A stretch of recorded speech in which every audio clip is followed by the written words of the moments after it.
Okay, should be up and running now.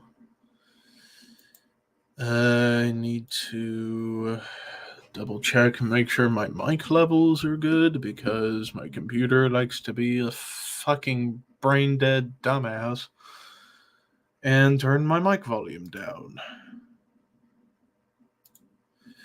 So I need to double check my levels because, like I said, my mic levels change by itself for absolutely fuck all.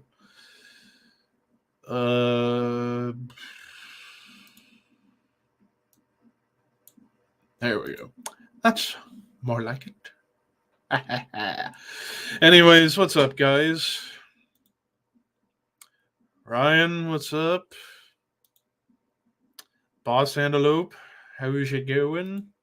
Josh, still haven't forgotten about last Master of Metallum back on Sunday. That close. Ricky, of course, always good to see you here, but do you want me to hide in the shadows? I feel like if I was playing a video game with you right now, Ricky, and I saw fucking that pop up whenever I would come back to the game, I'd be like, do you want to die?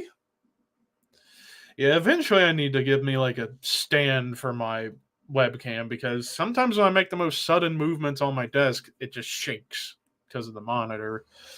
So I need to find me like a new stand for the webcam. Well, then again, I've been thinking about here in like a month or so getting a new mic and a GoPro camera, basically like what the guys over at the Thralls of Metal have, because they use a GoPro. I feel like if I had a GoPro with a good enough microphone for it, I think I could make some better looking videos than just doing webcam and an outdated Blue Yeti mic. I mean, the mic's still great. It's just I'd want to probably invest in like a Rode mic, basically the same mic that musicians use to record.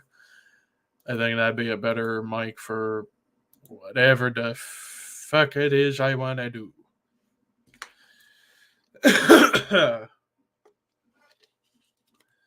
But yeah.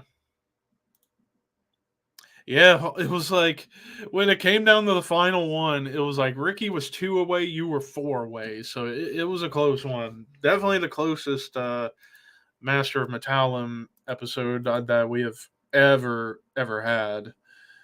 So that was fucking sweet, wasn't it?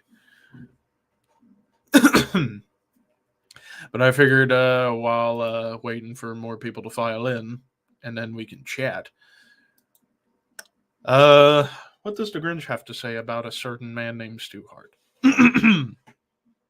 So I understand that there is a man in the north where it's cold and snowy. I don't like that, even though I live there. But that's beside the point. No, yes, no, yes, no, yes. Stay focused. Oh yes, Stu Hart, the man with a heart. I don't have a heart. My heart's this big. You know what else is this big? Your intellectual capacity. What did you think I was going to say? Something gross? Something vile? Vulgar? Disgusting? No. Because, Stu, I am going to take you up to Mount Crumpet. And then I'm going to dump you in the crumpet. And I'm going to take your wife. And I'm going to have a threesome with Helen and Martha May. And it's going to be the most miserable night of my life. Yes. I blame fucking Scott so much for that because now I can't stop doing the Grinch again. It takes me back to the days in school where I would just do nothing but quote and do impressions of movies. And the Grinch was probably the biggest one I did the most of. And I think I drove people nuts. I drove a lot of people crazy when I was doing the Grinch, especially on the school bus. Like, I got in trouble on the school bus once for quoting and mimicking the Grinch. So, yeah. Yeah, it used to be over on Metal Ben's channel, but I decided to bring it over here since technically since actually it's the game I and also Horror Master Ricky started. That it makes sense if I brought it over here. And actually, a little bit of an announcement about the future of the show after this month's over. I'm thinking about doing it sporadically, not every week like I've been doing, or at least not doing the prizes every week because eventually it'll drain me a little bit to do prizes every week. So maybe do them like every 2 weeks, like a bi-weekly thing. I think that'd be a little bit more convenient, but I'm still going to do the weekly thing at least until the end of this month. So we got, oh, how many more episodes would there be? I think just two episodes left for this month where there's weekly prizes, and then starting in May for season 3, it's going to be bi-weekly prizes. So yes. But that's not 100% though. I could easily change my mind. You never know. So yeah.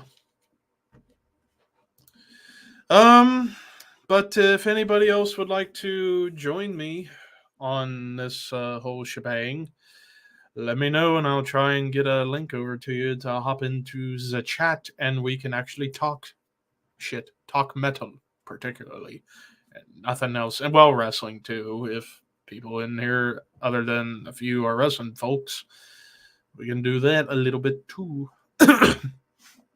Oh my god! And speaking of doing voice impressions, if Horror Master Ricky is still here, um, if Ricky's still here, um,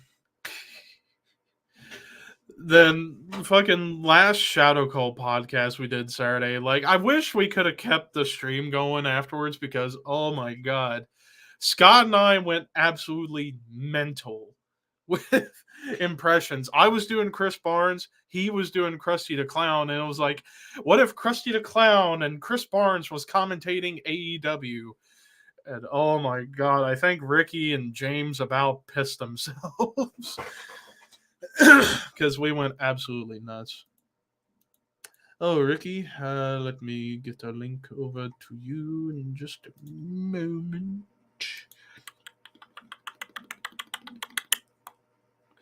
Even though I don't do like wrestling videos myself, I used to, but then I just got burnt out on doing that. So if I ever talk wrestling, it's Saturday nights, Shadow Call podcast, where we're doing pretty much like first half, we're either doing a top 10 list or a retrospective or a retro review of an old show.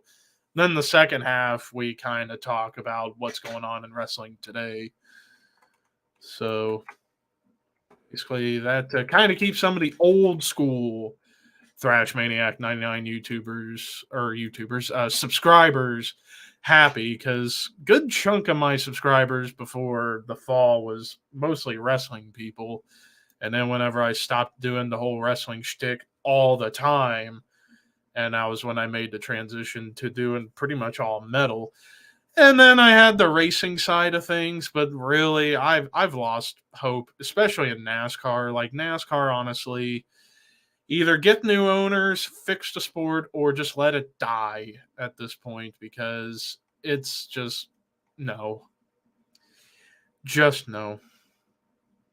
Oh, your laptop decided to update. That's the thing I hate about with modern Windows, like Windows 10 and shit. You can't turn off updating. Like with Windows 7, you could turn off updating, but you can't turn off updating on Windows 10, which is stupid. Absolutely stupid. But yeah, it's just fucking stupid. Bah. But so far, Ricky, he'll hop on once his laptop updates. So if there's anybody else that wants to hop in and discuss metal, just let me know and I'll get you a link to join in the chat on camera and microphones and what the fuck not. Oh, Ryan, I didn't even see Ryan's name pop in. Bing. All right. I didn't even see Ryan's message. I was just looking at the last couple. Oh, yeah, and Josh, do I review viewers' albums? An album coming out next month, I'd pay you. You don't have to pay me, but tell me the band, and I'll probably put it in like under the radar because I think that's more convenient for that side of things. I definitely need to get back into doing under the radar. Well, really, the last couple of weeks are just, other than like Destruction this past week and then the week before with Meshuggah, there just wasn't much else in the underground that really caught my eye. Although, let me go to my list here, because I go to like metalstorm.net and Metal Archives to figure out what's coming out. And, well, this weekend, there's only 3 albums, so I'm thinking about doing individual reviews for at least one of them, and it's probably going to be Fozzy, the album Boombox, because I love Chris Jericho, and Fozzy's a really good, underrated band. Then there was 2 other ones. Well, actually, there's technically 4 more if I count the 20th of the upcoming week. So there'll probably be an Under the Radar episode Tuesday or Wednesday of next week with albums from Troops of Doom, Optical Delusion, Black Oath, and Sadistic Ritual. Next week, as far as releases, there's a shit ton that I can definitely cover. I think the big one, the big ones that I'm going to do a review for guaranteed individually will be Sentient Horror and Skullfist. And then the other ones I'm going to put into the Under the Radar episode. And then 29th, definitely going to review Watain. Also definitely going to review Rammstein. And then there will be a few for Under the Radar. So, yeah, there's some good stuff coming. Hell, I just saw that fucking Municipal Waste is going to release something in July, and then Belphegor in June.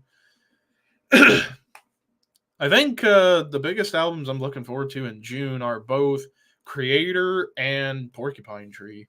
Because it'll be the first Porcupine Tree in 12 years. Hang on just a second. There's Orion. What's up? Yeah, you just mentioned that You just mentioned that Porcupine Tree. I am so excited for it. Yeah, especially because, like I just said, 12 years since the last one. Yeah, and I think in May, what was there in May? The new James LaBrie and the new Coheed and Cambria. But I know there was something else in May. I can't remember. Well, let me go to my list. As far as like major releases, we got Misery Index, Jungle Rot, Septic Flesh, James LaBrie, Evergrey already putting out a new one, and Decapitated. Yeah. I'm kind of hesitant about Decapitated because if I'm going to be quite frank, Decapitated hasn't been decapitated since after Vitek, the drummer, passed away. Because, like, after he passed, the band went on hiatus, and then they came back, and now they're just, like, Pantera worship death metal, and it's like, it should sound cool, but the vocal delivery does not help. Like, not the biggest fan of their vocalist. He sounds too much like Chimera to me. Not really a death metal guy. Chimera. But supposedly, from what I heard, the new Decapitated album musically is supposed to kind of be back a little bit to their 2000s era, where it's a little more technical. Which I will take that. If it is in that direction, then I'd say we're in for maybe the best Decapitated album since Organic Hallucinosis. But I don't know. Hopefully the vocals are better this time, though. We'll see. Yeah. But yeah, I think those are the only things. And then you said June, Creator, Gwar, and Porcupine Tree are in June. And unfortunately, I have to original. I'm sorry. I was gonna say I didn't know there was a new Razor album in the works. Yeah, I saw them. Like, oh wow, That's interesting. And then Dark Angel. Well, yeah, since Gene Mhm. Hoglan's not in Testament anymore, it's given him more free time to do Dark Angel. I'm curious to Mhm. hear how that would sound if the rest of the band can get together. Yeah. I even heard maybe a new Death Clock album. Yes, but I guess I don't know if Brennan's got the rights back to the name from Cartoon Network or Adult Swim. But Yeah, if he I does, heard they're I'm doing. all in for Yeah, a new Death Clock. Well, then again, they are supposed to be doing a Metalocalypse movie on yeah, HBO and it's gonna Max. tie it. Yeah, and it's gonna probably tie into that movie. Yeah. Let's see what else in June that's major. New Artificial Brain, Origin, Temple of Void. One that I'm looking forward to is Inanimate Existence, because that last album was actually really good. Ailstorm, Nice. yeah, Belphegor, Entrails. Fucking the 24th, it's like mostly like Swedish death metal, like Darkane, Paganizer, Entrails. Yeah, Darkane, yeah. So, I know about them there's that. because I know about Darkane because of Peter Wilder, and he's worked with James LaBrie on some of his solo stuff. I think most recently Static Impulse and Impermanent Resonance. He's not on this upcoming James LaBrie album, but I've always loved Peter's like growls. I don't know if he's doing them. He might be just sticking to drums, but that excites me. New Darkane, so I'll probably listen to that. Yeah, I'm almost certain we're gonna get Lombardo on the next Testament album. Which, Hell yeah! holy shit! I mean, if you're gonna replace Gene Hoglan with anybody, you might as well replace him with the greatest of all time. Yeah. Then we got, I think July is Megadeth. I'm excited for that. Just to know that's that it's actually freaking you coming out got in July finally. July 8th, and freaking having Steve DiGiorgio on the bass. That's a good move. That's a good move. No, So I'm just hoping that the one thing I hope for on this new Megadeth album is all the musicians get moments of shine, because I personally feel like people say Dystopia was the best Megadeth album we've had in a long time. For me, I think it's one of the most overrated albums. It's good, but it wasn't as good as even like United Abominations or Endgame for me. And also, I felt like having Kiko and Chris Adler in the band, you didn't really hear much of their flavor on the album. It was pretty much a Dave written album. Like, you didn't really get like hints of Kiko's neoclassical guitars or Adler's groove. Like, you didn't really get that on Dystopia. So that's what I'm hoping for with the new album, is that Kiko gets some neoclassical moments. Dirk getting the Dirk blast, getting blast beats on a Megadeth album would be cool, and then DiGiorgio getting his like crazy bass flares. But we'll see. That will just I'll just freaking be like, I'm freaking like just spazzing out over what it would sound like and stuff. I think after that, for me, the only thing else I'm looking forward to, and it was recently pushed back to September, is the new Devin Townsend album, Light Work. So, yeah, heavy Devi. Funniest album you've ever heard? Oh, real quick, Ricky. Yeah. Funniest album I've ever heard? There's quite a few. Pretty much any Death Clock not Death Clock, Psycho Stick. Any Psycho Stick album is fucking hilarious. I'll never forget playing while I was riding in the car with my mom one time a few years ago, and I was playing for her the song "The Root of All Evil," basically a song about going to the dentist, and she about pissed herself driving because it was so funny. Dang. So, yeah.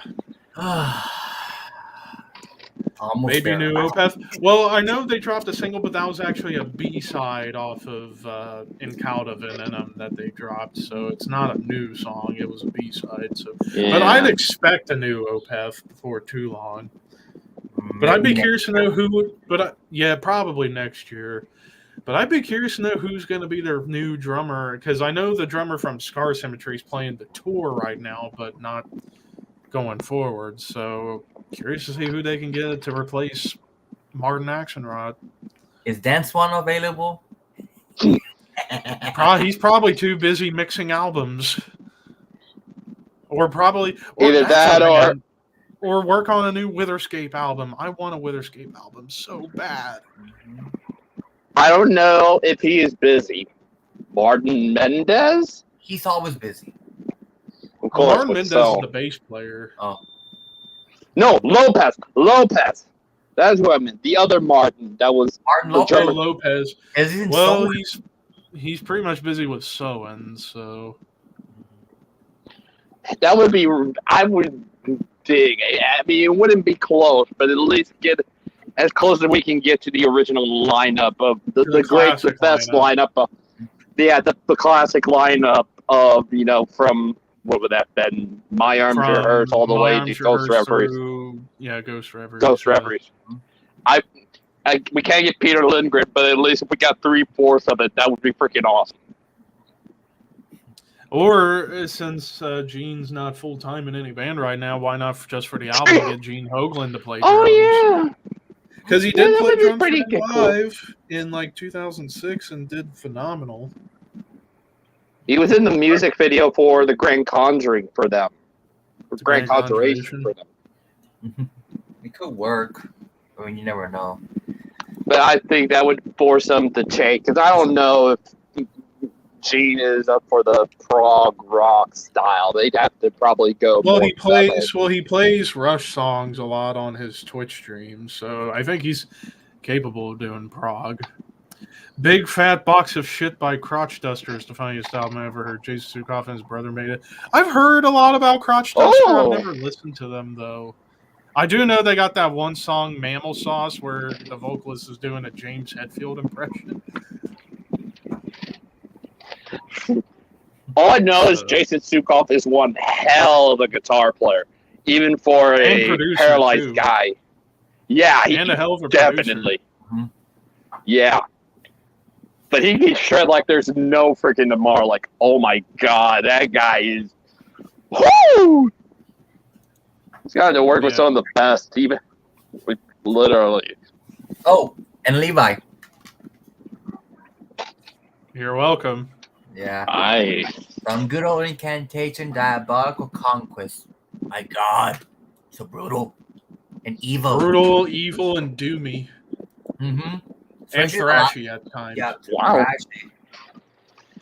Yeah, especially that 17-minute closer. Mm-hmm. Unto Infinite Twilight and Majesty of Infernal Damnation. Mm-hmm.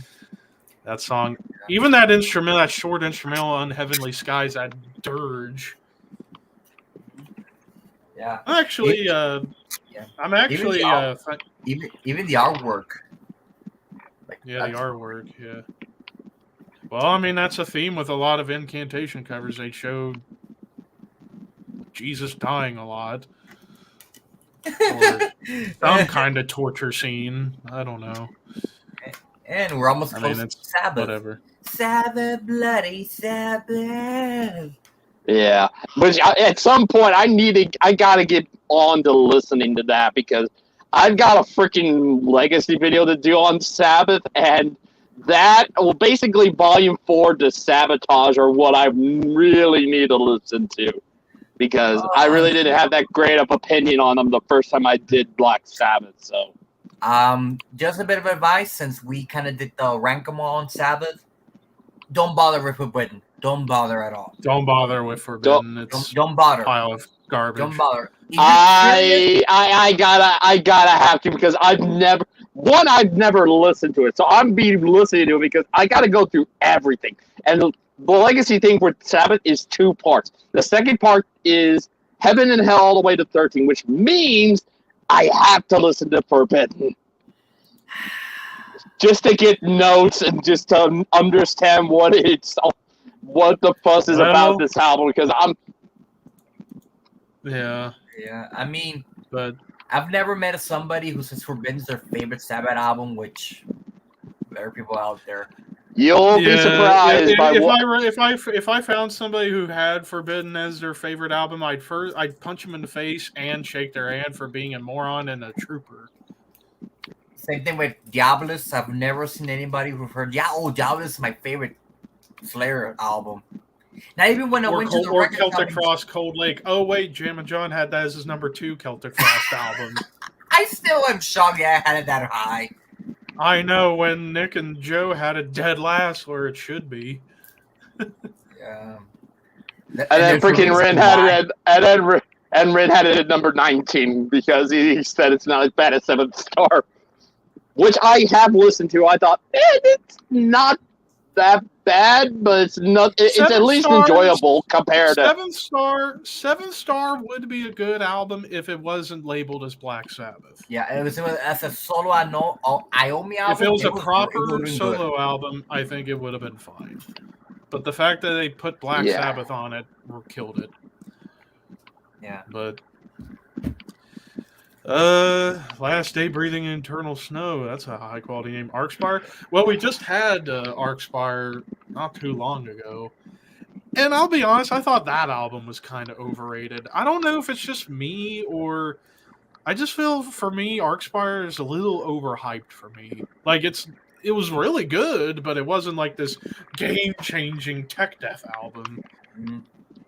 So, I thought the Obscure album was much better than. So Archspire. I've been into a 100% Behemoth mode on because I'm gonna watch Behemoth in a couple of days. So I've been digesting Behemoth like there's no tomorrow. Same thing with Arch Enemy and Napalm Death because I'm hella excited. And I think it was Nargo who put a post on Instagram that said, "Stay tuned for new music on tour," which Might be playing a new song live.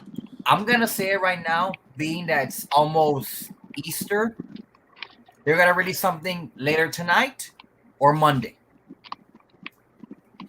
Probably. Or hell, they could do it on Sunday. Yeah, they probably might. Which I think I've told you this level before, but for Ryan. The same venue I'm gonna go see Behemoth with Arch Enemy. It's the same venue that I saw. Nice. That I saw Cradle Filth and Marilyn Manson in 2 separate occasions. The thing about this venue is that there's of course the San Antonio River Bridge right in the middle, and next to it there's a Baptist church. Yeah. Dang. Yeah.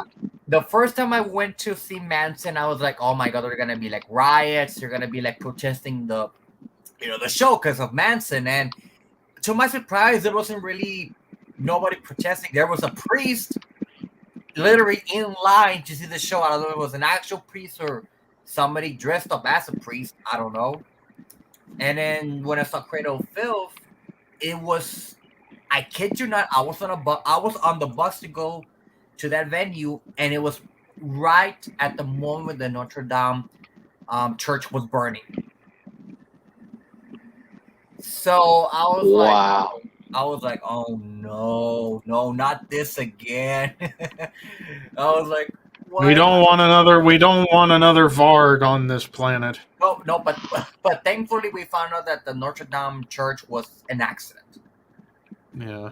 So thank God for that. I was like, oh no, here we go. The reputation we've had as metalheads is going to be thrown down the window when they find somebody who had a fucking Mayhem shirt or a fucking Burzum shirt.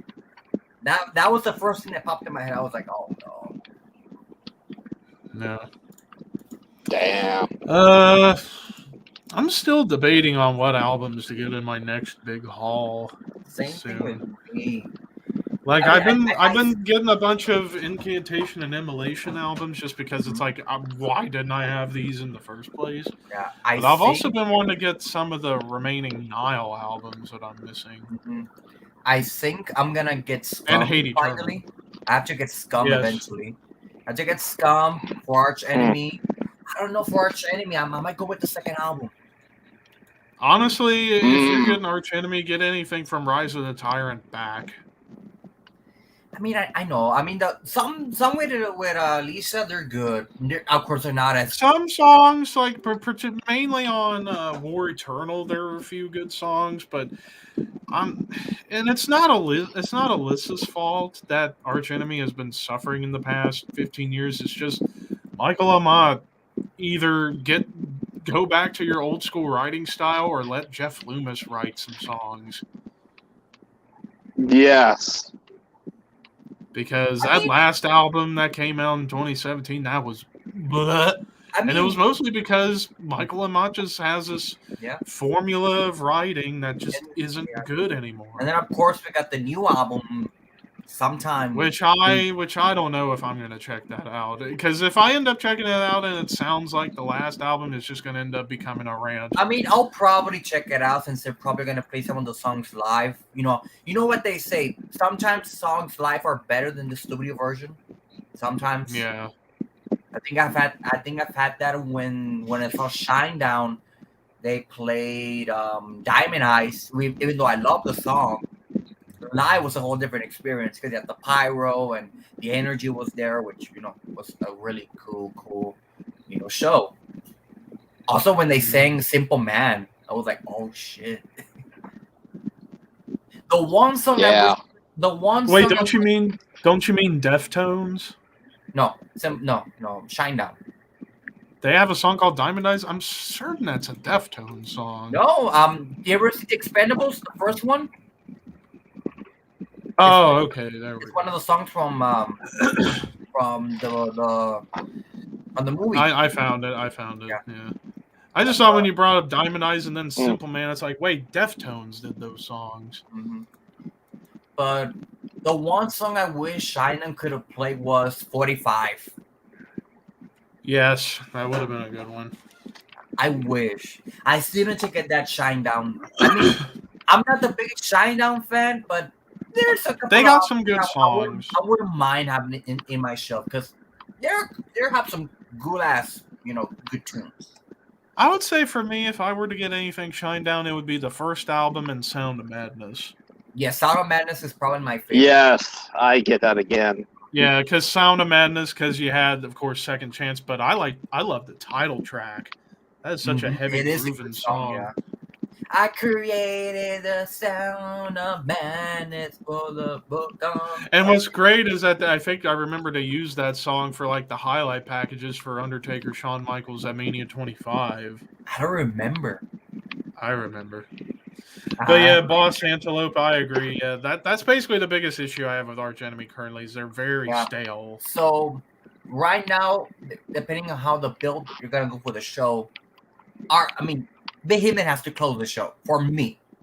To me, Behemoth has to close the show, and then I'm probably gonna go with Arch Enemy before Behemoth, Napalm Death before. Which Napalm Death, I mean, depending how many songs they can play, and I'm trying to think how 45 minutes they're gonna play for. Well, they probably would be playing a lot of their longer songs and throwing a few of the short ones in there. Yeah, I guess I'm trying to. Hard Heavy at MY asks, between commercial, mainstream rock metal, and underground independent rock metal, would you be split between both?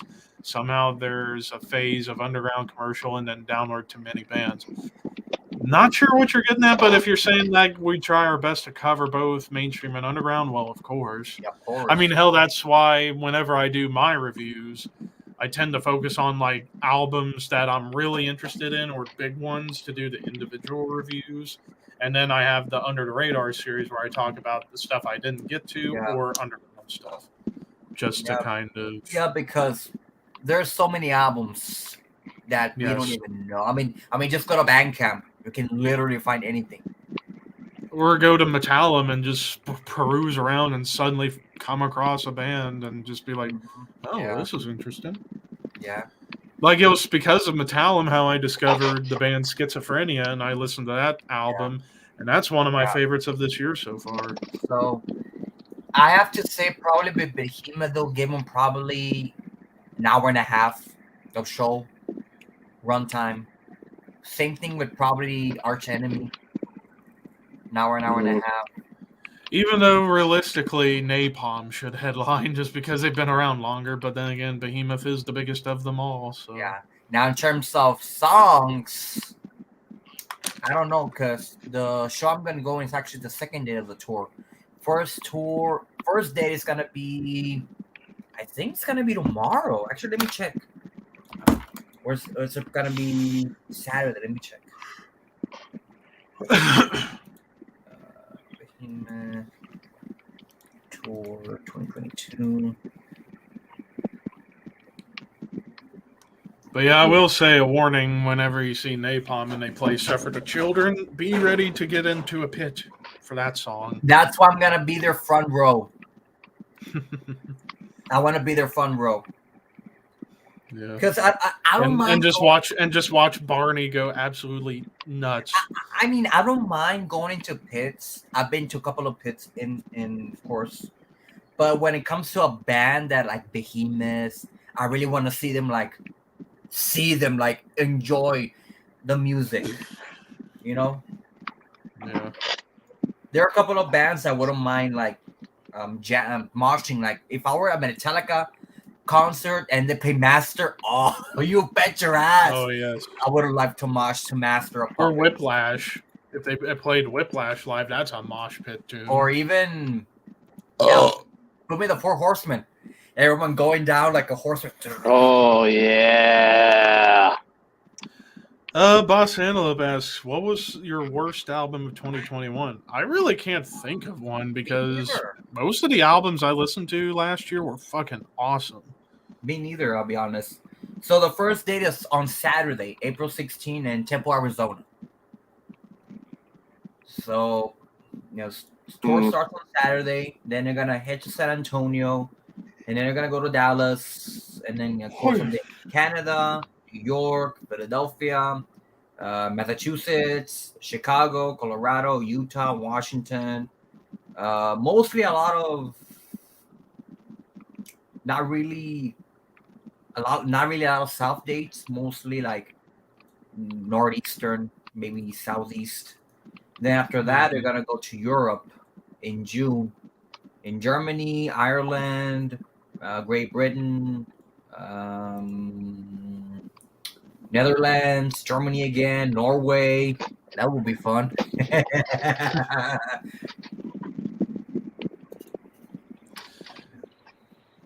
Can I just bring back up one last time? Fairyland. Oh God! That's still not. That is still not left my mind. Wow!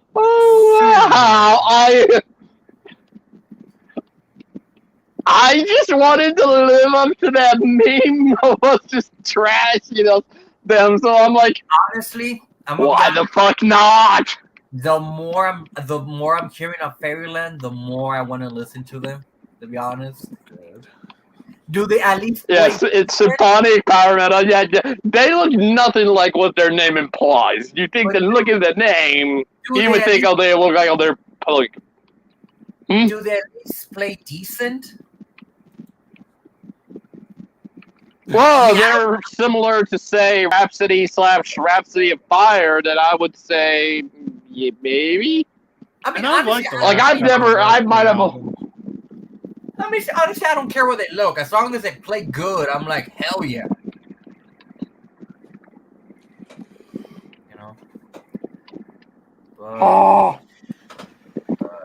And then the next concert is gonna be probably Rammstein. Finally, because I've been sitting on that ticket for almost 2 years. That's until September. I might actually go see Follow the Sun in October, depending on the work schedule and all that. I might. And then, of course, Ville Valo's touring next year in April, which, you bet your ass I'm going to get those tickets. Yeah. And then after that, I don't know. I don't know what concert to go after. I mean, if a band like trying to see all of my concert tickets that have gone over the years. If Cradle of Filth tours again, I'll definitely go see them again. because it's Cradle of Filth. Mm. I mean, hell, I met almost everyone in the band. Who was the only one you didn't meet? Of course, I didn't meet. I wish it could have stayed a bit longer and meet Danny Filth. Mm-hmm. I wish. And Ah. Sigh. I mean, hell, I've met the guys from WADA also. Ooh, nice. They're fucking cool dudes. I need to get one of their albums, even though I saw them live. I don't know why I didn't pick up a CD of them. I should have done that. Mm. Boss Antelope, favorite Slayer album. I'll grab All one. right.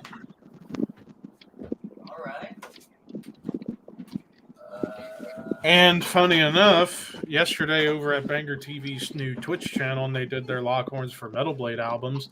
This was picked as the legend, and that's Hell Awaits. Rain and Blood. I mean, I accept Rain and Blood's the best out of them all, but this is my personal favorite. I think when it comes to Slayer being Slayer, this is the pinnacle for me. I mean, maybe because I started with Rain and Blood, turned into Slayer, because of course, Angel of Death. Yes. What more can I say? Yeah. I don't know. It's just something about how proggy a lot of these songs were and how evil and brutal it was. I mean, I'll give it that Hell Awaits comparing to Rain and Blood to me sounds more evil. Mm-hmm. Rain and Blood, I think they kind of lost a bit of the evilness, but just were a lot faster and more brutal. Yeah. Yeah. But also you could make a case like with this album that there were parts on this that screamed early death metal. Like say like you listen to like the groove parts in Crypts of Eternity, it's like, okay, I see where Morbid Angel got some of their influence from. I mean, in terms of satanic death metal, Slayer's like the Godfather, because Slayer. Yeah, because then Morbid Angel followed suit, Deicide, Vital Remains, Incantation, Cannibal Corpse. Well, not really Cannibal but in terms of gory. the riffing style, Yeah. But those yeah, the remind me riffing of style when it comes to it, there it sounds. Yeah, and the there was early lead work that was kind of Slayer-esque, Man, there was a but I Christian- still wish Cannibal Corpse would cover Dead Skin Mask. Mhm. That would be an amazing cover.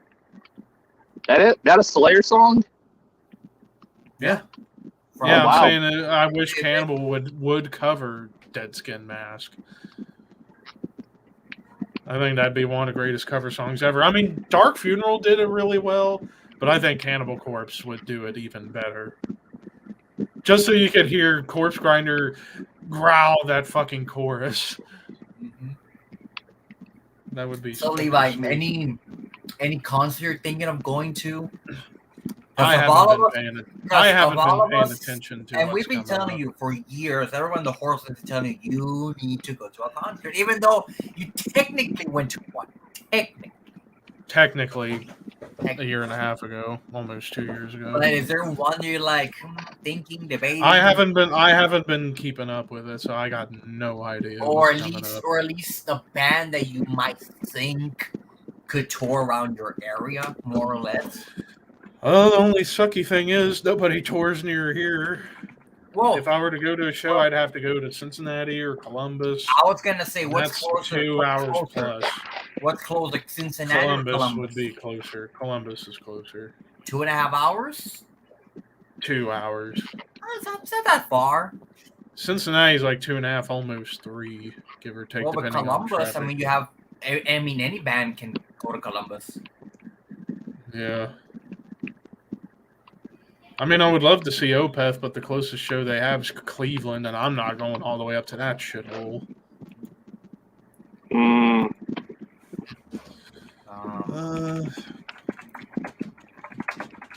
Just try to type concert near. I'm looking. See what we got. I mean, I know the guys from Obituary toured the hell out of that area. Mm-hmm. They did play there last fall. Well, they played Huntington, West Virginia, which that's the closest to anywhere. That's an hour. Well, But not many bands go there. Yeah, I was gonna say they're not that many bands. I'm looking up Columbus dates. I mean, there has to be something. Well, I mean, there's Testament, Exodus, and Death Angel next month, but I think it's too late to get tickets for that. It's probably sold out. I mean, check. Is it by Ticketmaster or Live Nation or their own website? Or the venue's website? I'm trying to find that.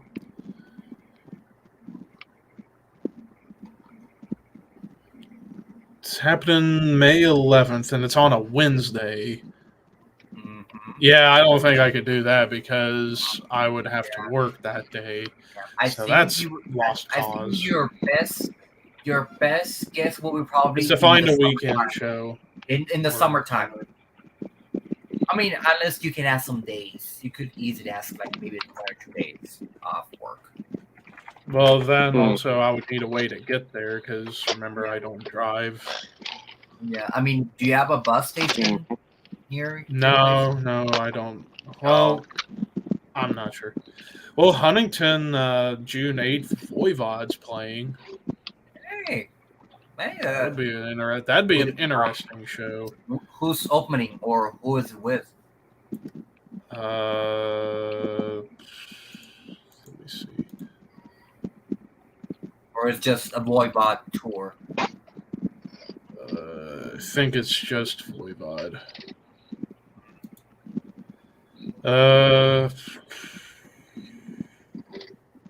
Yeah, I could pull that off. It's at a place called The Loud. Well, the one thing that's like, especially with some of the family members, they don't want me to go to a bar because some stupid shit breaks out at places like that. And it's like, I could get that to a degree, but at the same token, just let me go for fuck's sake. When's the date? June what? June 8th. But that's a Wednesday too. Why do they always have to be weekdays? Why can't it be weekend days, for God's sake? I mean, they kind of do that. I mean, I'm trying to remember the last time I went to a show on a weekend. Actually, none of them that I've gone to ever. Yeah, that's the only day. Yeah, those are the only days that can work for me is if it's on a weekend. Actually, let me keep reading my tickets. Thursday. Well, I could pull this one off May 27th in Huntington. Cavalera Brothers. Ooh. There you go. Hey, it's on a Friday. Max and Igor. On a Friday and a Saturday, so I could pull that off. Actually, yeah, I do have a couple of tour dates I've gone on a Friday or weekend. I mean, Kansas. What was the other one? I just saw it right here. And it's also at the place called The Loud. I need to look up this fucking place, The Loud. Like, what is this place? Oh, actually, in this moment, I saw him on a Saturday.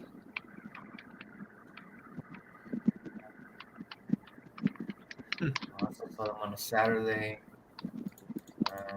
Soulfly saw him on the weekdays. It was on a Thursday. That was one hell of a show. Actually seeing Max, I was like, oh my god.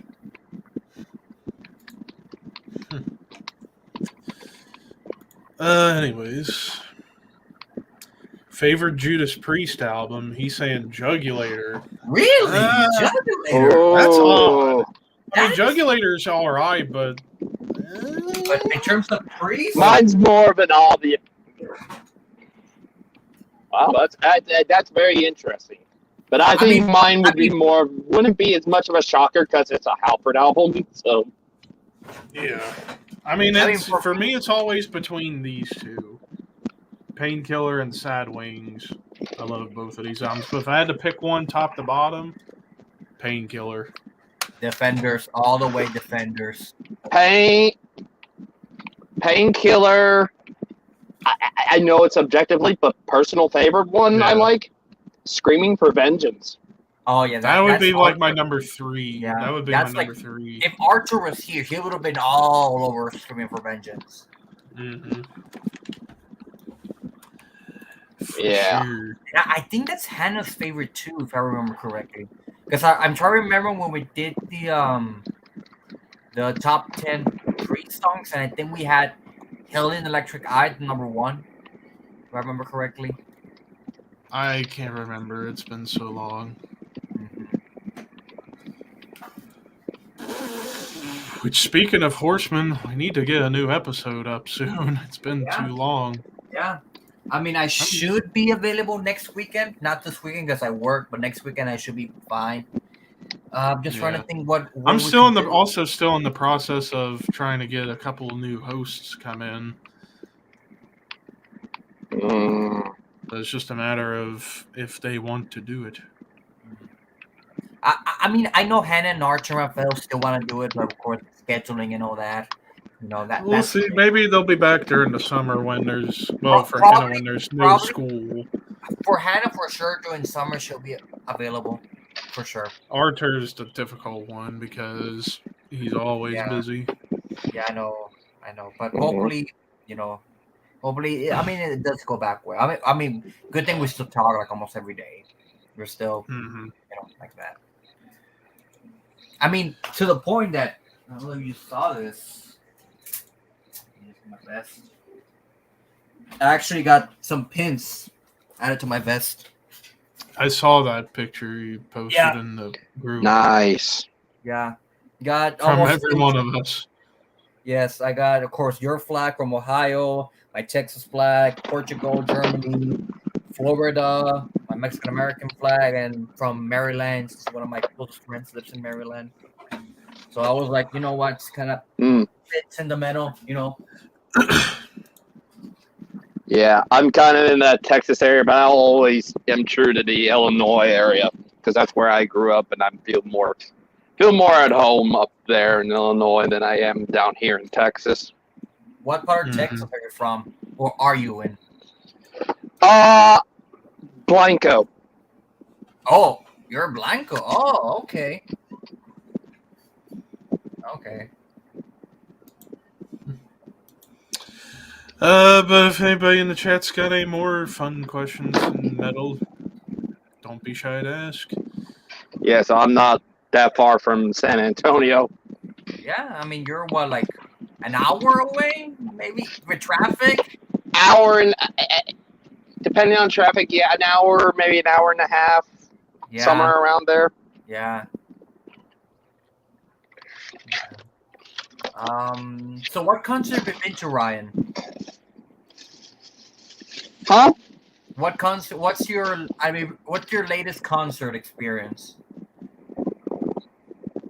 Oh God.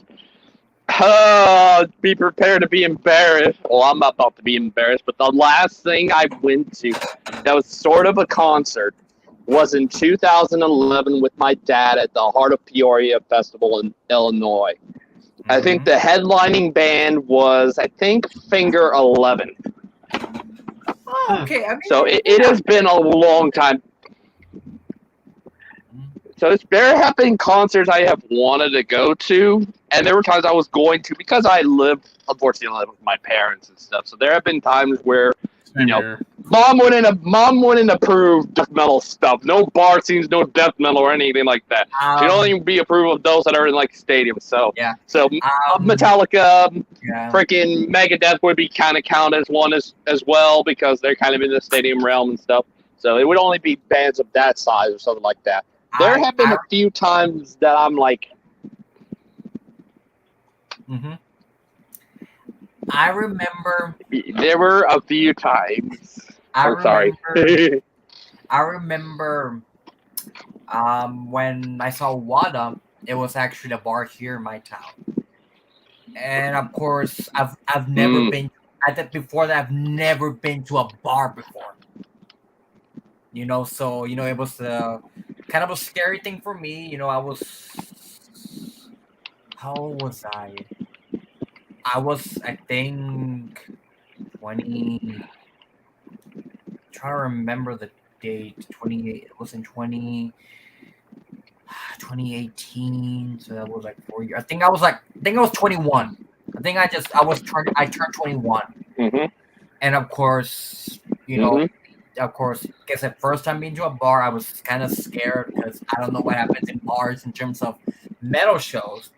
It did get crazy, but not as crazy as I was gonna get in terms of like people throwing bottles or and all that. Even though, and different side story.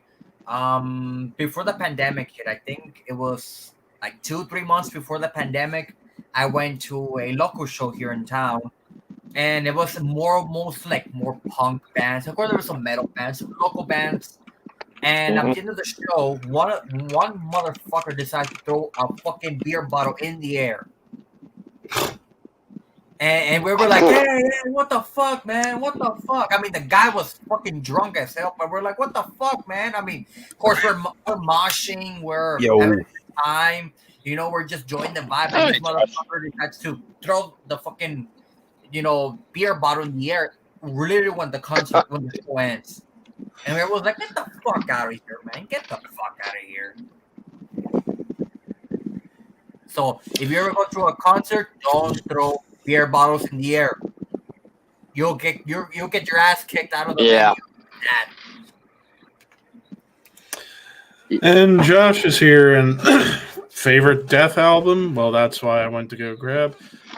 For me, it's Symbolic. Symbolic, nice. Just because I love the progginess of it so much, and I've heard all the Death albums, but I'm gonna have to run through them all again to decide which one's my favorite. Me, I'm between 3. I'm between Symbolic, Scream Bloody Gore, and A Son of Perseverance. Those, wow. Every Death album is good. I mean, there's no bad Death. Every one of them's classic. Yeah. Mm-hmm. Which I still need to complete the discography. I'm almost there. I'm almost done with them. If I were you, actually, little tip: if you're going, whenever you get individual thought patterns, I would recommend try and track down the original version. Is the remaster version that bad, or it's not? It's not bad. It's just like I felt like the mix of it was a little off, and the drums were a little too overproduced on the overproduced, like Megadeth remasters, or not as bad as that. Not as bad as Megadeth. I just prefer the original recording. Also, I like the drum sound on the original recordings better.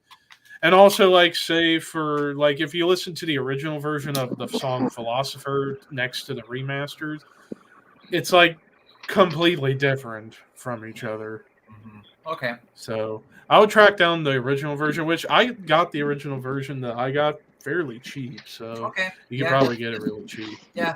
Just send me the link. Yeah, I'm actually going to go to Discogs real quick and find individual thought patterns. Which honestly, when it comes to CDs, it depends on the band. I don't mind getting the remasters or the original, versions of the album, even though it's cool to have the original versions of the album, but some of them are fucking expensive. When you live when Liv and I got fucking Winter, the original recording of the album, and then literally a week later they did re-edited it. Yeah. And funny enough, we got it the same day, even though I ordered a couple of days before. We got it the same day. I was like, it was meant to be. Nice. Yeah. Well, I found a used copy of the Relativity Combat Records edition that's in very good condition for including shipping, $16. That's not bad. I think that was how much I paid for mine, and it was in fantastic shape. That's not bad.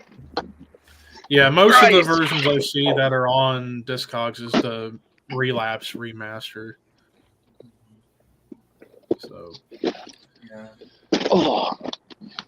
But yeah. Dude, And we got the John Oh, in here John. now. Hey, John. Hey, John. How you doing? Yo, Just shooting the shit about some tunes and stuff. Yep. Yeah, the more I look at my show, the more I'm like, this bad boy eventually. Oh shit! John, Hi, I guys. think your phone is vibrating. It is. I think whenever we talk, it's vibrating. Holy shit.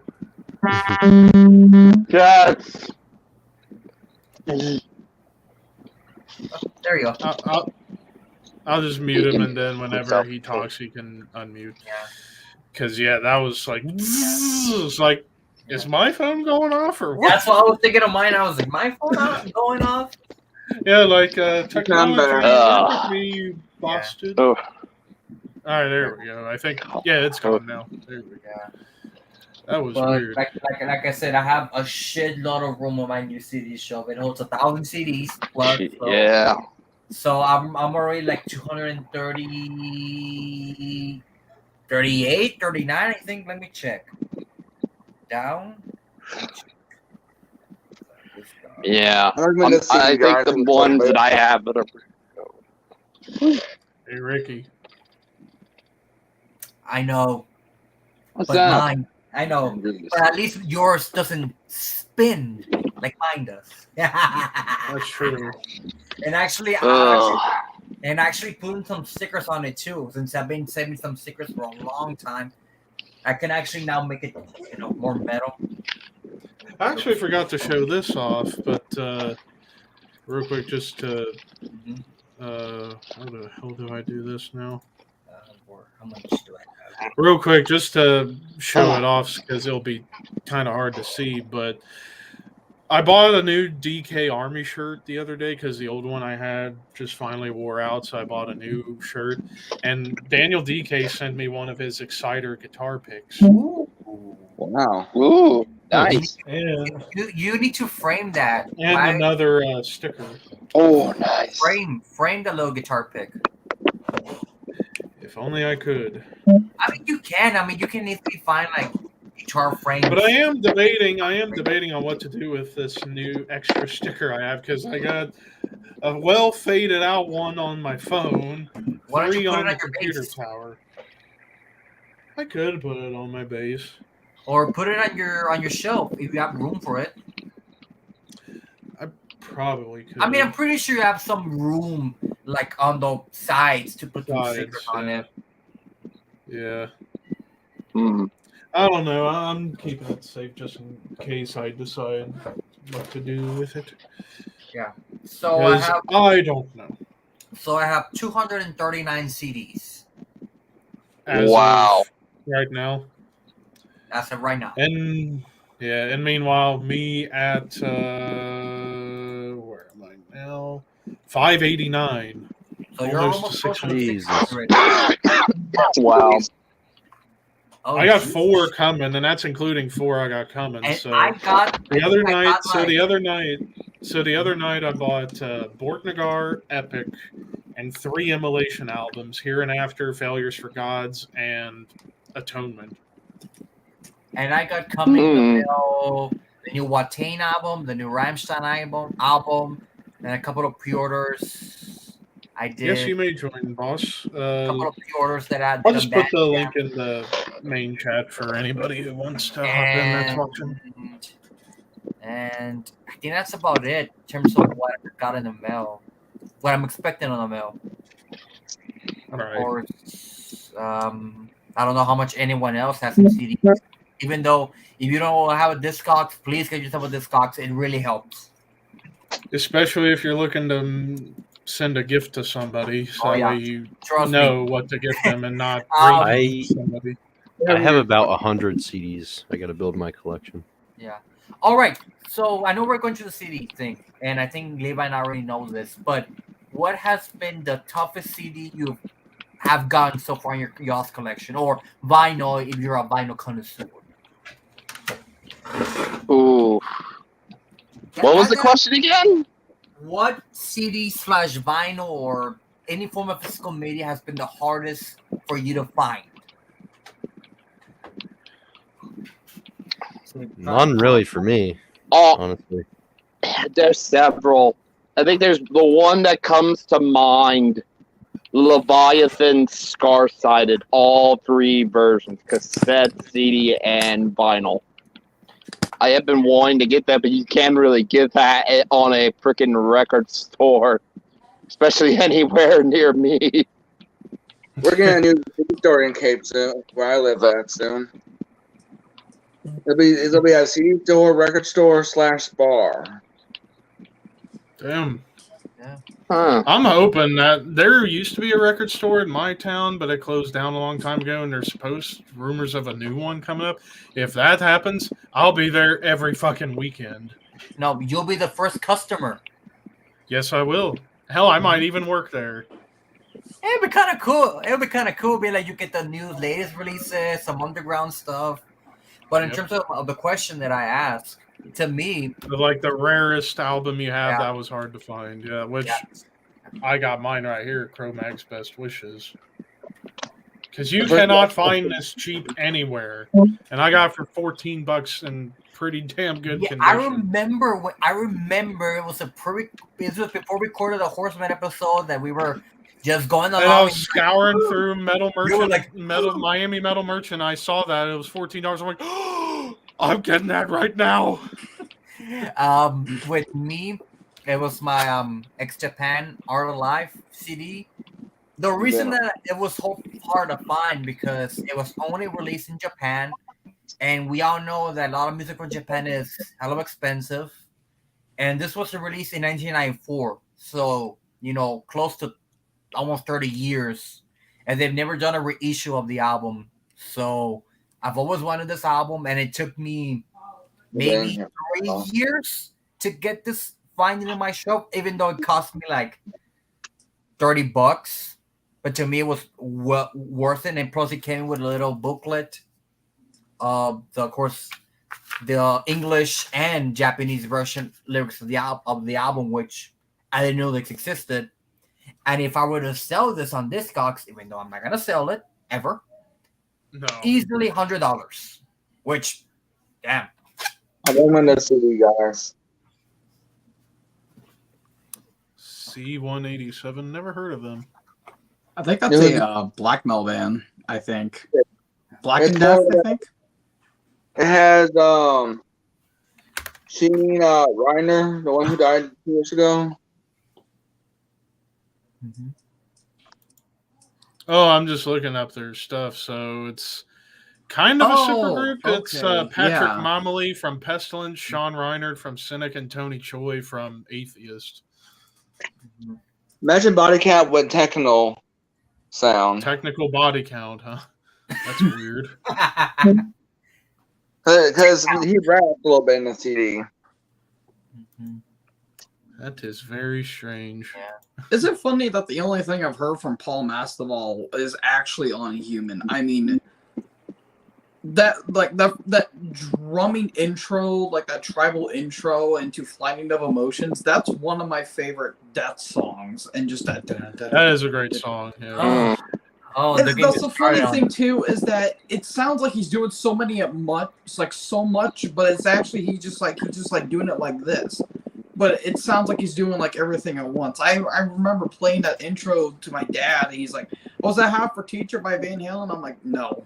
I mean, it sounds like it, but it's not really. Similar, yeah. Yeah. Who would have thought? Mm-hmm. And my other Sean Reinert's such a great drummer. It sucks that he's no longer with us. Yeah. And another album that took me a while to find, even though I do get why, was The Mantle. Me too. I've listened to that album. I actually I like enjoy that it, album too. See, I'm not really a prog guy, like personally, even though there are some prog elements I do like in some albums, but my friend was like, you know what, listen to The Mantle by Aglock. People say it's one of the best albums of all time. I'm like, okay, I'll give it a watch. Give it a listen. I do like the atmosphere that it creates. like you get a lot of moving parts. Like it's kind of folky, but you kind of have some black metal, but it's kind Oh, of it's mostly doomy. It's mostly a Yeah. doom album, Also, kind of like prog doom almost. yeah. And of course, Yeah, this was Prog in Doom. the 2000s, so the early essence of maybe a bit of shoegaze, even though there's not really much shoegaze in it. yeah. But I mean, it's the Man Drum. It's probably one of my top Yeah. favorite albums of all time. Yeah. I mean, when you have a song in the Shadow of a Companion, I mean, one more thing to say about that. Yeah. Yeah, but I freaking love that album. Yeah, but this bad boy took me a long time to get on CD, even though, of course, and we talked about this in The Horseman, that at the time, it was really, really not as appreciated as it is right now. I mean, it came out in 2002 and it's still fresh, still sounds so new, 20 years old. Who would have thought? Yeah. But speaking of like extreme prog, like I just got two bands right here that, at least within death metal, I think currently do the whole prog thing very well. Black Crown Initiate. I think these guys, in terms of modern proper prog death metal, these guys are the best here in the States, I would say. Like it's like basically, if I were to describe Black Crown, it's like they take a little bit of Opeth, a little bit of Decapitated, like early Decapitated, and a little Mastodon into a blender, and you get this. Because they got two vocalists, the frontman who does the growls, and their guitarist does the cleans, and he sounds almost exactly like Bron Daler from Mastodon on the vocals. Yeah. Yeah, like it gets kind of slow and groovy, but then they can get very fast and brutal and heavy. But awesome band. And then, even though it's kind of weird to call them a prog death metal band, but they have long songs and they kick ass. Blood Incantation. Oh, I need some Blood Incantation. Yeah, these two albums, Ricky, you definitely need to get. Especially Hidden History of the Human Race, because good lord, that fucking song, the opening song, Slave, Species of the Gods, Morbid Angel Worship, tons of Morbid Angel Worship, and Time Goal Worship. I plan on listening to a lot of Morbid Angel in the future because it's funny that I listened to arguably their best album. The first album I ever listened to was Covenant, and then I listened to their worst album, which was Allude to Venom. Oh, man, dumpster fire. Anus. He was listening to the Aluminum Anus. Aluminum Anus, yep. Like if Marilyn Manson wanted to join a death metal band. That's literally all it is. Oh God, I've never thought of that. I've never thought of that. Now you're talking about it, I'm like, oh my God, it is so true. The funny thing is, you can listen to Radical, and I'm thinking to myself, you cannot tell me that does not sound like a Manson song. Like, prove me wrong. Oh God. At least they didn't have modern day Chris Barnes on vocals, constantly going. Oh, that would just be just a comedy death comedy death metal album. Not extreme enough. I'll say it once. I'll say it again. Wait, guys, if you eat too much, you'll conjure up Chris Barnes. Don't do it. Oh, God damn it, we did it. The quote Necrotic Nick. You see that fucking mountain over there? It shoots hot bullshit or whatever. Just get the fucking insurance. What do you mean to get off your lawn? Can I live here? Can I have a sandwich? Can I bum a cigarette off of you? I'll let you grumble my fire if you know what I mean. My volcano, you fuck. But no buy the insurance. Don't call the cops. They may know me by my name. Barnes. See, that's the funny thing about Nick. I can't tell which impersonation is better. His one of Michael Ockerfeld or the one that he does with Chris Barnes. Like I literally or even can't the one tell he does of Dave Mustaine. He does it almost spot on Dave Mustaine. Yeah, I'm the guy that wrote Trust. You guys liked that song, didn't you? Well, I wrote a new one called Motorcycle. Guess what it's about? Something stupid. I like the one where he did the 10 terrible albums on One Sang Anger, and when he talked about Supercharger, every time that I hear that, I repeat that one in my car. Machine Head. Oh yeah, that was a machine. Oh yeah, the Supercharged. oh yeah, Bullshit. yeah. Don't ever listen to Catharsis. That is a frustrating listen. See, that's My the thing. God. I'm not really a big groove metal guy. Like, I never got really into Pantera, but I'm sorry, new metal in 2018, let alone like I feel like new metal's starting to come back in 2022. Yeah, I went into that because I had listened to several boring albums. One in particular, Summonings with Doom We Come, that was pretty damn boring. And then just listening to Catharsis and was just like, Oh God. And the funny thing too, Honestly- as someone that has grown up and I was born in 03, and I listened to new metal because it got me into metal because I didn't really know like the big Kinda the names same like with the me, too. Sabbaths, the Motorheads, the Judas Priest, the Iron Maidens. I would have never knew that if I didn't get into bands like Korn, Slipknot. I did listen to Limp Bizkit, call me a poser, but I didn't know what I was listening to at the into time. that too. Yeah. same here. Thankfully, I've matured, Honestly- but my God, those like I still love Slipknot. I think out of the Oh, all yeah. the new metal bands, I Same still here. love that band Oh, because they yeah. got me through high school. But I'm like, oh yeah, I did listen to that growing up. But Yeah, I got out of that phase once I got out because I think the first ever bands I ever listened to once I got out of high school were in no particular order at this time: Gojira, Cradle of Filth, Cannibal Corpse, and I believe the Black Dahlia Murder, because I had heard kind of like the vocals of that. Like Trevor's screams kind of sound something like what Danny would sound like a little bit at the time. So those were the ones I was getting into at the time. And also some other bands that my stepbrother had mentioned. I think he mentioned some Whitechapel, Between the Baron and Me, who I still listen to this day. But just a lot of different bands. And, it took me a while to find my sound because at that time in high school, I was still trying to figure out what the style I liked the most. it's So, funny it too was that a you little bit mentioned of Cannibal difference. Corpse because it's funny that I've only listened to 2 albums by them. I listened to Too Mutilated and I did listen to Violence Unimagined.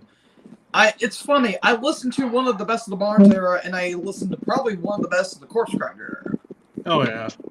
Because Violence Unimagined, that was my second favorite album of the year. Like, that and Torn Arteries were my favorite death metal albums of last year. Because I'm like, dude, this is absolutely amazing. And Torn Arteries was the first ever Carcass album I listened to. My first CD was Scatterbrain, 1990. So I was actually going through so I'm reading in the liner notes for the last Blood Incantation album, their special thanks list. Holy crap, you want to talk about a long thanks list of bands and artists? So be prepared to listen to an amalgamation of a bunch of weird shit. So here you go. So going from A to Y, because there's no Zs, we got Abigor, Anatema, Arcturus. Whoa. Oh, what did you say? Not Anathema. Okay. Well, whoa. Time out. Anatema. Okay. Abigor's a really good not band, too. not Anathema. Continue. Arcturus, Artificial Brain, Blue Oyster Cult. Yes. That's weird. Let's see, Burial Invocation, Camel, Cannibal Corpse, Cerebral Rod, Cathelist, Chthonic Deity, which is a band Paul, the vocalist, has with his wife. Damn, he's got a hot ass wife who plays bass. Let's see, Coffins, Cruciamentum, Miles Davis,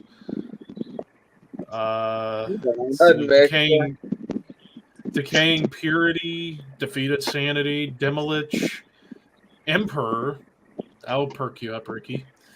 Let's see. Evoken. Full of Hell. Oh, Evoken. Wait, Gentle Giant. Evoken the funeral Evoken the yeah. funeral. Yeah, nice. Full of Hell. Gentle Giant. Goblin. Gore Guts. Grave Miasma. Gruesome Relics. I've actually never heard of that one. We got the band Hell. Immolation. Inverlock, which that'll perk you up, Ricky. Because Death Doom. Because you love your Death Doom. King Crimson. Craftwork. Crips. Mithras. Good on you. Morbid Angel, yes. Mortis, the Norwegian industrial band. Mournful Congregation. Necrot. Ooh. Nectar. Nocturnus, Obituary, Obliteration, Oppressor, Pink Floyd, Hey. Primordial, another one that'll perk Ricky up. Let's see, Uli John Roth, gotta love early Scorpions with him. Ruins of Beverast, Rune Magic, Sacramentum, Spectral Voice, another band Paul's in, great Death Doom. Stargazer, Suffocation, Swallowed, Time Ghoul. They acknowledged their Time Ghoul influence. Let's see. Transgressor, Undergang, Vandergraft Generator, Voivod, Wayfarer, Weregoat, Windeer, Witch Vomit, and Yes. Wow, So it's yeah, mostly that's. metal I and just prog rock. like how all of those. There's some prog, yeah, some prog rock. I was kind of. On yes, like I don't get it. Yeah, well, yeah, I mean, it's freaking yes. I mean, their prog stuff is like kind of legendary. Their 70s. It's just freaking fragile, close to the edge. Just. I'm surprised that they didn't have Death or Rush in that list. Maybe they just ran out of. Yeah, room. that's. Probably. You're just cram it in. We don't have enough room. Cram it in. Yeah. Yeah, just hearing the names of Pink Floyd, King Crimson, and yes, that's.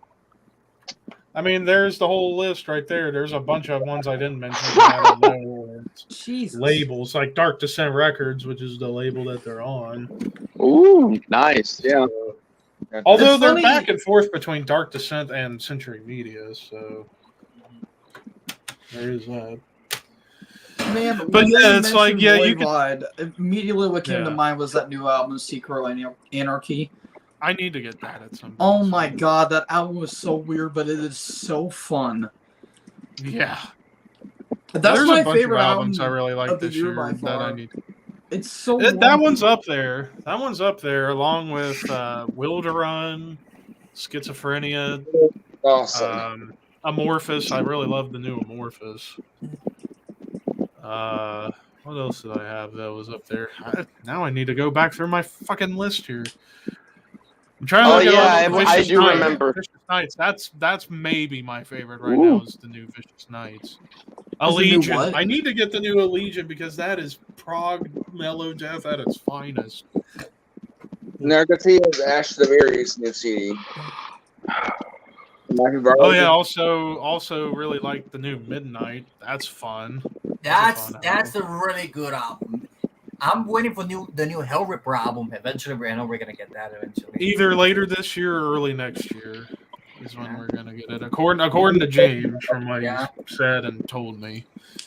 I Because listened to remember he said he might want to try and get Daniel DK in for a guest solo, which would be It'd be kind sweet. of cool.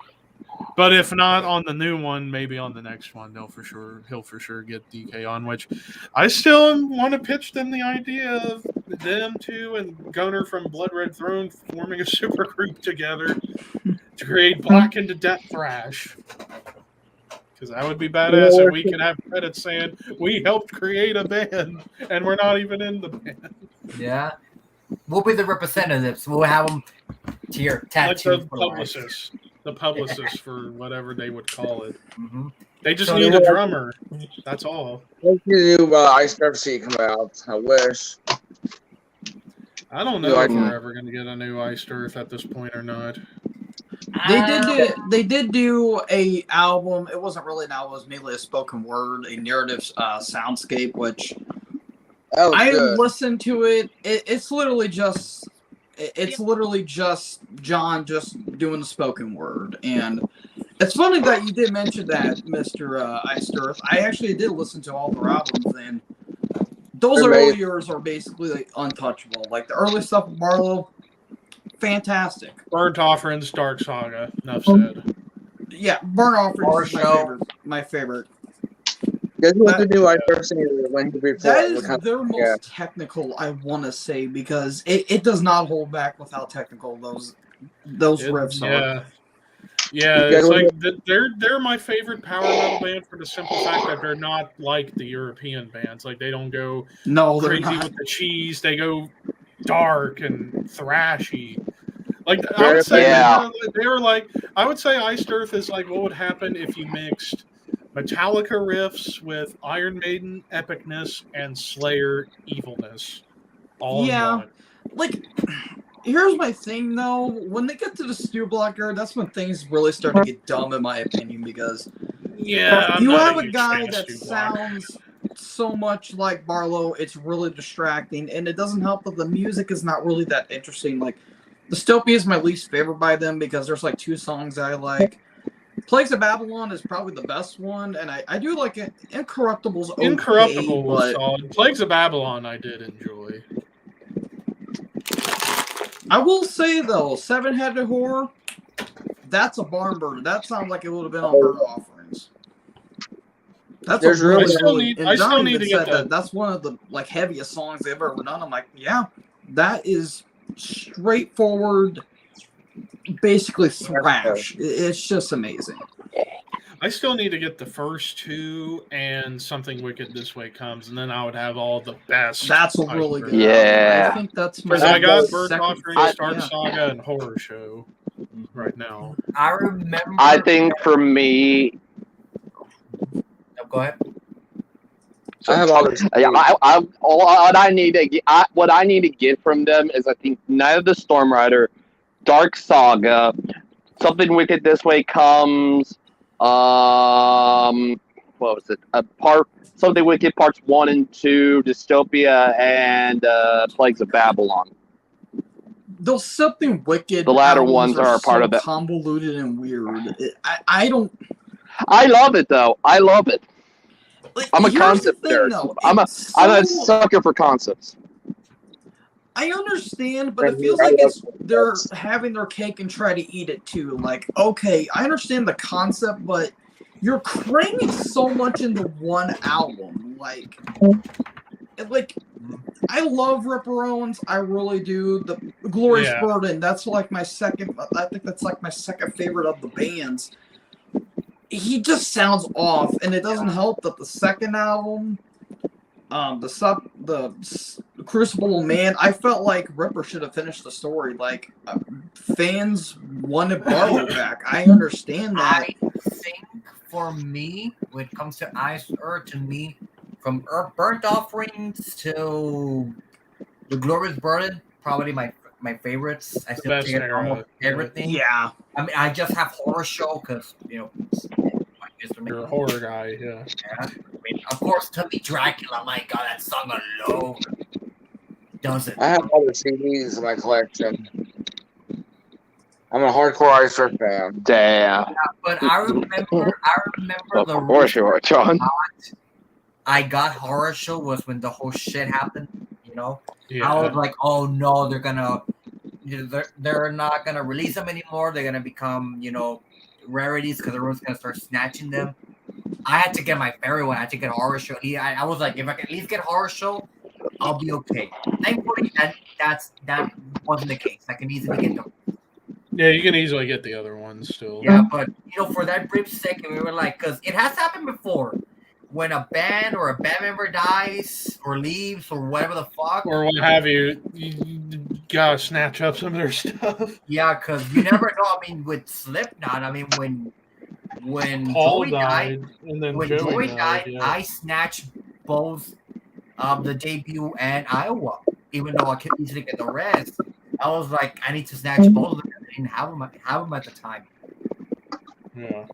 I remember when I heard that Joey died, I was at work and I'm like, you gotta be kidding me. And I then was at work too saw when the I found things it. of it. I couldn't believe it. It doesn't help too. This year kind of sucks because we've lost some people. I heard that the Dance Gavin Dance bassist passed away. Yeah, We I lost heard that. Taylor Hawkins 2 weeks ago. I mean, And they've been through a yesterday, lot of shit. Like And it's actually yesterday- very saddening. and yesterday we had just lost the original bassist of Incantation, Ronnie Dio, not Ronnie Really? James Dio. Yeah. He got But- resurrected from the grave. Oh, that's actually kind of sad. Now Yeah, that I think about but it. speaking of Yeah. Ronnie James Dio, I'm really excited for the documentary that's gonna come out soon. They're making a Dio documentary. Yeah, they're making a Dio documentary with Wendy Dio being, The main speaker. on board yeah. of it, which, I really want to know more about his elf years because I think those are really underrated. Of course, we know what happens with the whole Rainbow and Sabbath and, of course, Dio era. I really Solo want to stuff, know yeah. more of the elf years because I think those elf years really, kind of shaped what he would later become, in They were more of a jazz band, weren't they? The Elf Project, Elf. or were they just like straightforward rock? Because They more strict, more rock. I hear more than think Dio. before I think Dio was in another band. I think that was more jazzy. I think. I might be getting the timeline wrong, but I do know he was an Elf. Then he went to Rainbow. Then he did Sabbath and so I know. it's that. I try to remember if Dio was the bassist in Elf or was the previous band because I know he was a bassist at one point. I just don't know if it was an Elf. He was in a doo-wop band in the Let me look 60s. this shit up. And then, real quick, to kind of give a little highlight to what I think is one of the most underrated bands ever in metal. And I have 7 of their CDs right here, and that's Edge of Sanity. Of course. I didn't take it Crimson at one point. So yeah, Dio like with Dio was wait, the what? bassist in Elf. Dio was bass player, no. Bassist and singer. Yeah, that's what I thought. I knew he was a singer. I didn't know he was a bassist though. But yeah, with Edge of Sanity, so yeah, all this here, yeah. So I got their Kurnagia demo, which was a little thrashier, but with Dan Swano's classic delivery on his vocals, and even a few live tracks where some of the best live tracks you'll hear on a regular CD, which is cool. But this actually didn't come out until 2012 as a reissue. But yeah, and there's Isn't Defeated Sanity the like a god progressive tech himself. death band? Well, Edge of Sanity. Well, early on they were more just straight up Swedish death metal. Well, I'll get through them here, but yeah, their debut, Nothing But Death Remains, sounds like classic Swedish death metal. It's got that HM2 tone, and it's kind of Bolt Thrower-esque with the groove it has. But then you get to their second album, Unorthodox, 92. This was when they shifted into being more prog and melodic death metal. Like at the Gates, Dark Tranquillity and In Flames get all the credit for creating the Swedish melodic death metal sound. No, it was Edge of Sanity that did by like a year or two. Oh, okay. That's And interesting. also on this album, this also features you had Entombed on the song Bitter Loss on Left Hand Path, LG doing some clean vocals.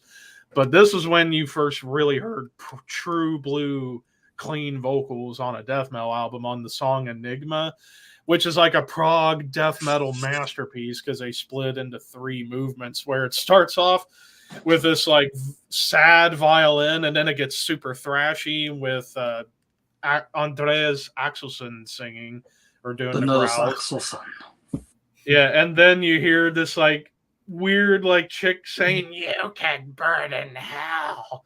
Then you hear this like church choir, and then Dan Swano comes in with this like soulful clean, and then it just gets into just straight up brutality.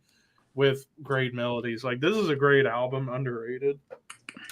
But especially third album, Spectral Sorrows, true blue. Like, Unorthodox was still very much a straight up Swedish death metal, but 93, Spectral Sorrows, prog mellow death at its best at this point. And it sounds like what would happen if Entombed went mellow death or prog death. Like, it sounds like early Entombed in the tone and the production. And they even do a great cover of Manowar's Blood of My Enemies, which is an underrated cover. And Swano kind of starting off with like a mid-range growl before he starts building his range up a little bit. And even like a gothic rock song with Sacrifice, where it sounds like a Sisters of Mercy song in his vocals, because he's singing really deep like this. Peter Kind Steele of like one. Peter Steele from Type. Not as deep as Peter Steele, but close. No, Peter Steele's crooning voice is ooh. Yeah. Then you get to 94. Then you get to 94 with Purgatory Afterglow, even more melodic and proggy, but still very heavy. Even more clean vocals on the song Black Tears, which bands like Heaven Shall Burn and Eternal Tears of Sorrow have covered. But then That's the thing with two- Entombed as well. I'm surprised they didn't do melodic death. Like after they were kind of like Clandestine or proto Clandestine or melodies however because the hell they you had a pronounce it. lot of those moments. Yeah. Yeah, like they went to more death roll, and I'm thinking to myself, I'm surprised they didn't do melodic death because think about it, Carcass was doing heart work at the time, and you have these metal death bands that are doing the same thing, but at the same They're time coming they were out starting after, to a little bit after at the same time. Yeah. Yeah, they were doing that very small subgenre, and then they went alternative with same difference. Yeah. I was gonna see. I Oof. liked it. Oof. It grew on me. But then we get to their masterpiece albums, Crimson 1 and Crimson 2. Crimson 1, 96. One song, 40 minutes, but it's amazing. Like they check mark, they pretty much check all the books with their sound. You still got your heavy death metal, you got your mellow death, it's all prog, and you get Michael from Opeth on this album too, doing guitars and some vocals.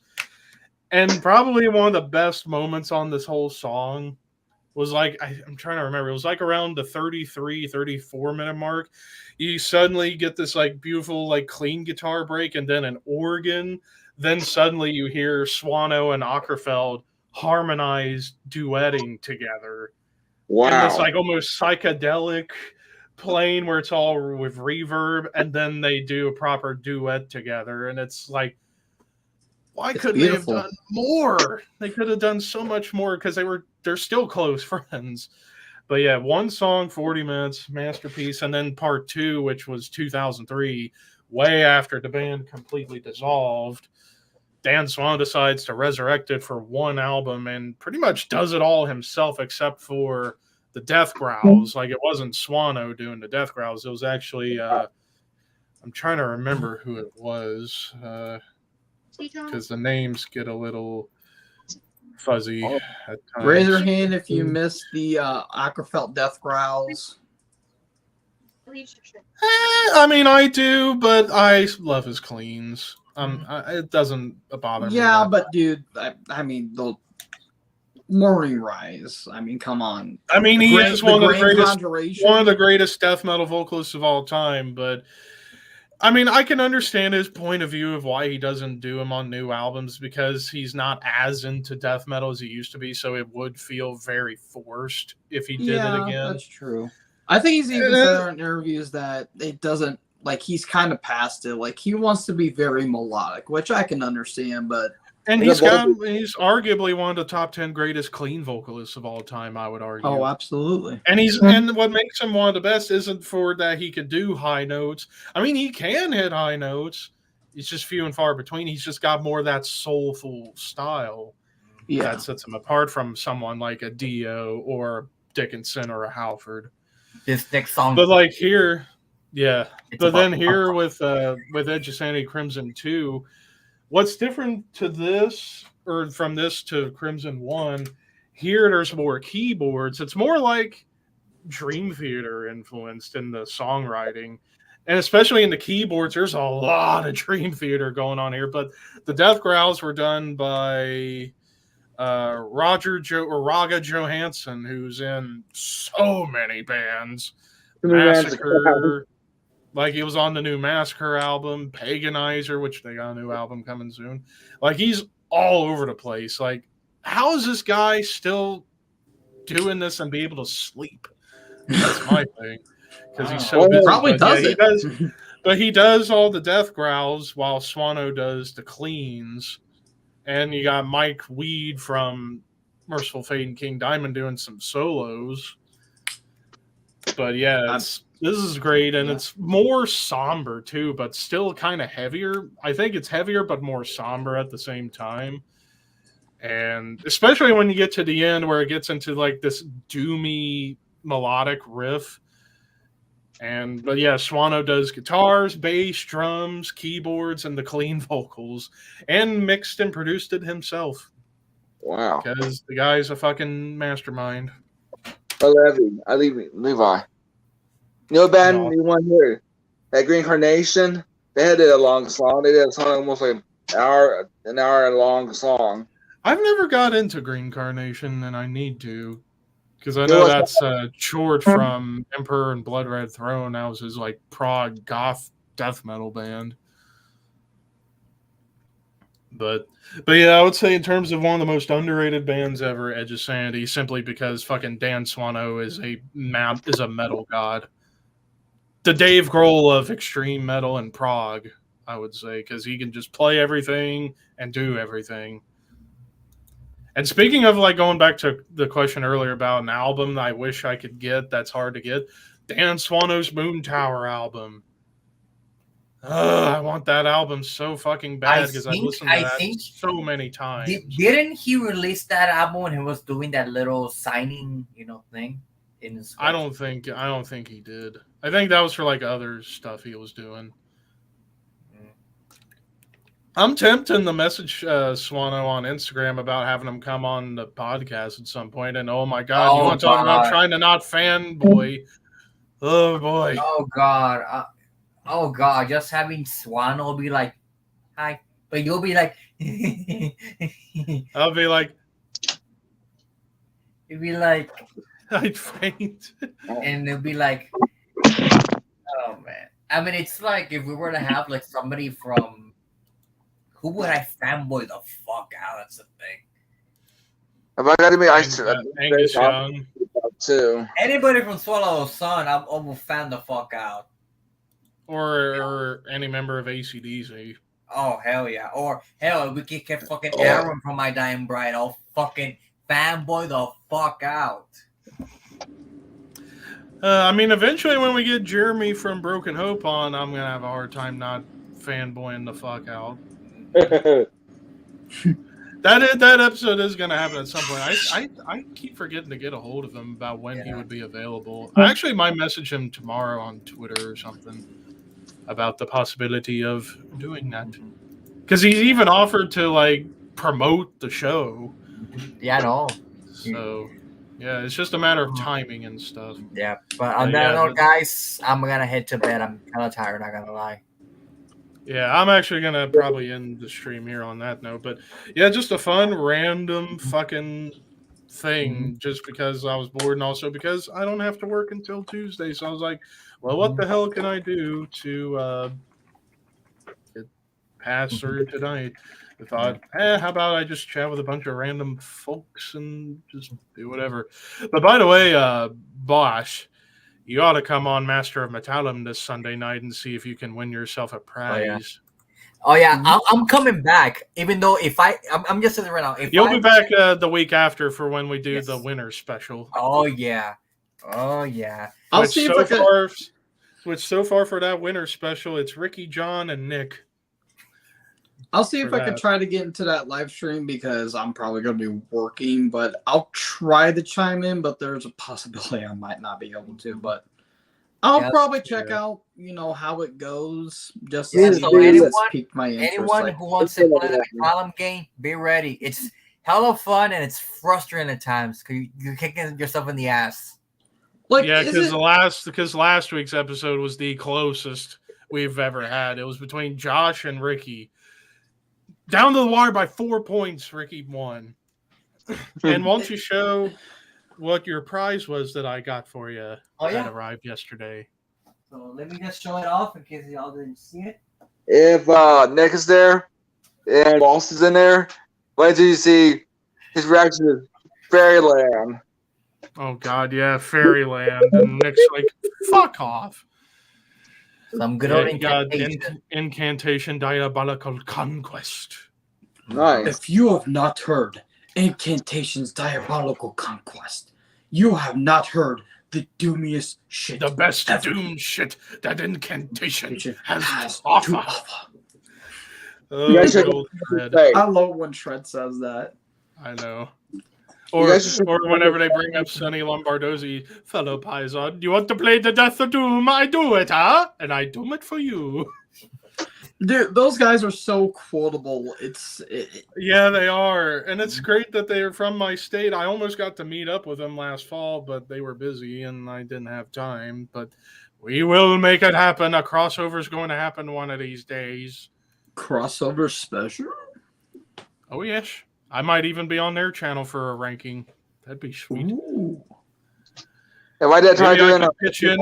Maybe by the time they do the Mastodon ranking and they do it and I'm on vacation up in Toledo, I could hop into Nick's house and do that ranking because I love Mastodon. I'm excited for that Exodus one because I listened to all their albums, dude. I need to check out more of their stuff. I only have right now. Well, I've listened to a bunch of their stuff, but I only have 2 albums, and that's the first 2, Bonded by Blood and Pleasures of the Flesh. It's funny that people say that, the production's better on Pleasures of Flesh. I don't really think so. I still think it's kind of muddy sometimes. I think Bonded by Blood was better in production. Yeah. And, dude, those Rob Dukes albums, Jesus, Lord mercy, those are probably the most brutal albums I've heard. In terms of, thrash, you have your Metallicas and your Slayers, but you cannot get a thicker guitar tone that is so chunky and crunchy than Gary Holt. He is the riff machine. I'm telling you. You ever tried? If only Kerry King would have let him write more on Repentless. Yeah. We don't talk about that album. Damn. I But anyway, so Duke's new band, Generation Kill. yeah, Rob Duke's band, Generation Kill. I've not checked out their stuff either. The new one is very brutal. I think it's more of a hardcore kind of hardcore, I Crossover guess. thrash. Yeah. Crossover thrash. Yeah.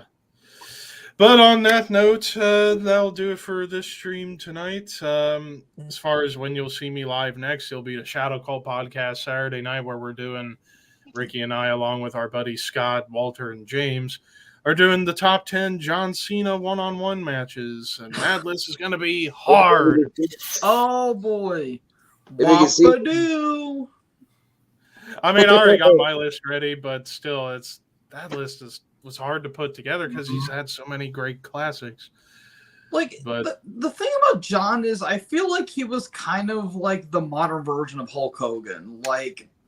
There was a point where the people were getting sick of him, but he was still getting pushed, yeah, we'll probably get into that on a Cena episode at one point. But that'll be Saturday, and then of course Sunday nights, the Master of Metallum Season 2, Episode 3, where John returns to see if he can win a second prize, and then Ryan and Mike and whoever else that'll be on just go to battle.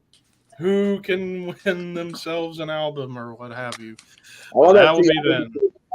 My God. You got my favorite CD. Yeah, favorite Ozzy album.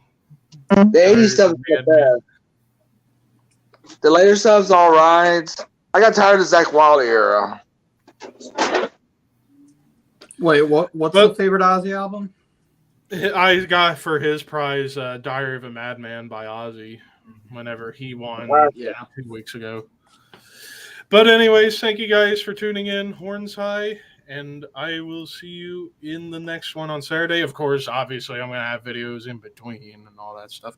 Hell, you might see a Fozzy review tomorrow, Fozzy Boombox, possibly. Maybe. I'm gonna get it. I'm Maybe. waiting for a CD here in the mail. I pre-ordered it.